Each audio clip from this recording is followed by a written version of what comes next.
आज जो केस मैं आपके साथ शेयर करने जा रहा हूँ उसका पर्पस ये है कि बीमारी के अंदर टाइमिंग कितनी इम्पॉर्टेंट है।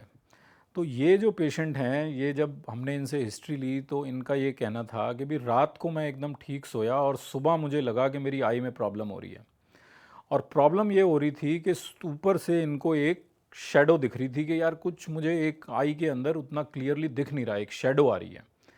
बट क्योंकि अभी सेंट्रल विजन इनकी ठीक थी तो ये अपने रूटीन काम में हो गए। बट बाय आफ्टरनून इनको लगा कि यार ये शेडो धीरे धीरे करके बढ़ती जा रही है। और जब ये बाय इवनिंग आए तो इनको लगा कि भाई there is some major problem, all of a sudden ये हुई है। और अक्सर हमने देखा है कि जो प्रॉब्लम आदमी को अचानक से होती हैं उसी में वो भाग दौड़ ज़्यादा जल्दी करता है, जो धीरे धीरे होती हैं उसमें लापरवाह हो जाता है। तो इनको ये प्रॉब्लम जब अचानक से हुई तो अगले दिन ये हमारे पास चेकअप के लिए आए। और जब हमने इनका एक डिटेल एग्जामिनेशन किया तो हमने इनका डायग्नोसिस ये बनाया कि भाई आपको कैटरेक्ट भी है थोड़ा बहुत, और इसके अंदर आपका जो मेन इशू है वो ये कि पीछे का पर्दा अपनी जगह से हिल गया है। और इस कंडीशन को हम कहते हैं रेटिनल डिटैचमेंट।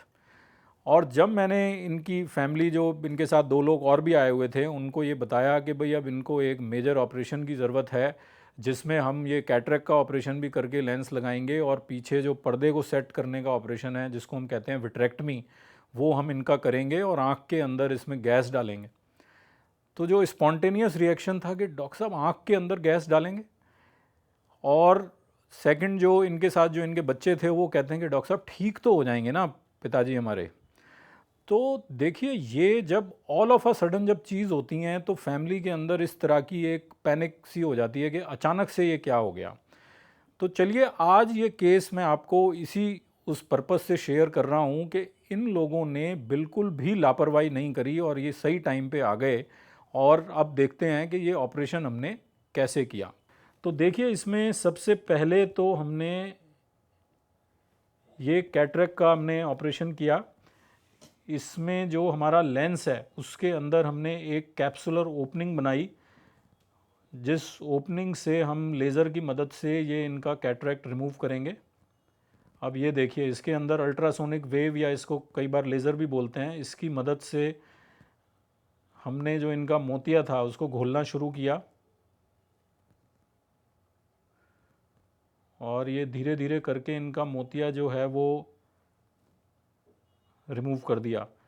अब इनका जो कैप्सुलर बैग है जिसके अंदर हमको ये लेंस लगाना है उसको हमने अच्छी तरह क्लीन किया। और उसके बाद एक फोल्डेबल लेंस वो हमने इनकी आँख के अंदर लगा दिया। तो ये फोल्डेबल लेंस है, ये फोल्ड होके जाता है और आँख के अंदर अपने आप खुल जाता है। अब ये देखिए, जो इनकी मेन सर्जरी थी जो रेटिना की थी, कि जिसमें हमने पहले प्लान बनाया विट्रेक्टमी हम करेंगे। तो ये विट्रेक्टमी के अंदर विट्रस जेली हम अब इनकी रिमूव कर रहे हैं। तो देखिए, ये इसमें पर्दे के अंदर सुराख है जिसकी वजह से ये इनको डिटैचमेंट हुई। विट्रस जेली रिमूव करने के बाद हमने ये एक स्पेशल कंपाउंड इसके अंदर डाला, जिससे जो थोड़ा बहुत जेल इसमें पर्दे के ऊपर चिपका हुआ रह जाता है वो जेल भी हम अच्छी तरीके से रिमूव कर सकें।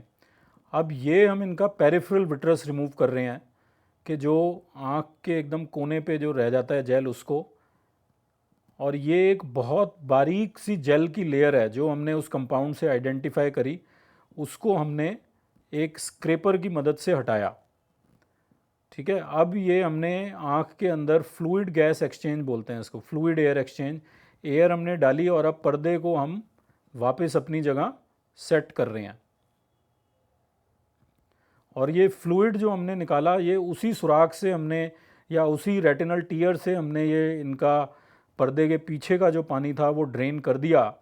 और ये पर्दा ग्रेजुअली धीरे धीरे अपनी जगह पे आ गया। ये देखिए, ये पर्दा ग्रेजुअली अपनी जगह पे डिपॉजिट हो गया है। अब एक बार जब पर्दा अपनी जगह पे सेटल हो गया तो इसके बाद हमने जो ब्रेक था इनका, जो पर्दे में कमज़ोरी थी, उसको हमने लेज़र कर दिया, उस रेटिनल टीयर को लेज़र की मदद से सील कर दिया।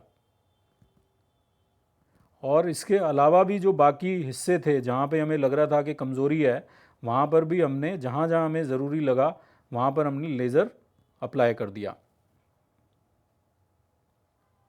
ये देखिए, ये हम लेज़र कर रहे हैं और बस सर्जरी कंप्लीट। इसके बाद हमने आँख के अंदर थोड़ी सी गैस डाल दी और सर्जरी हमारी कंप्लीट हो गई। तो ये केस आपके साथ शेयर करने का पर्पस जो था वो ये कि ये देखिए रेटिनल डिटैचमेंट के अंदर टाइमिंग बहुत ज़रूरी है। ये पेशेंट अगले दिन ही आ गए और इनकी सारी सर्जरी 45 मिनट्स में कंप्लीट हो गई। अगर ये पेशेंट 2 हफ्ते बाद आते तो जो ऑपरेशन 45 मिनट में हो गया जिसमें गैस से बात बन गई, उसमें हो सकता है सर्जिकल टाइम भी इंक्रीज़ हो जाता, गैस की जगह ऑयल डालना पड़ता और सारी चीज़ें कॉम्प्लिकेट हो जाती। इनकी रिकवरी भी काफ़ी अच्छी हुई, 80 to 90% इनको विज़न रिकवर हो गई। और आपके साथ ये केस शेयर करने का जो पर्पस था वो यही था कि रेटिना की जो भी बीमारी है उसमें टाइम बहुत ज़रूरी है। ये तो जल्दी इसलिए आ गए कि रात को ठीक से सोए और सुबह एकदम अचानक से प्रॉब्लम हो गई। बट काफ़ी जो बीमारियां हैं रेटिना की, उनके अंदर ये होता है कि सिम्टम इतने सडन नहीं होते, धीरे धीरे करके प्रोग्रेस कर रहे होते हैं। तो आप लोगों के लिए यही ज़रूरी है कि आपको अगर कोई भी सिम्टम है तो आपने तुरंत अपनी आई एग्जामिनेशन करानी है, और सिम्टम नहीं भी है तो एक सर्टेन एज के बाद हर साल एक बार अपनी आई का एक रूटीन एग्जामिनेशन ज़रूर कराना है। उम्मीद करते हैं इस इन्फॉर्मेशन से आपको काफ़ी हेल्प मिलेगी अपनी आई की देखभाल करने के लिए। Thank you very much.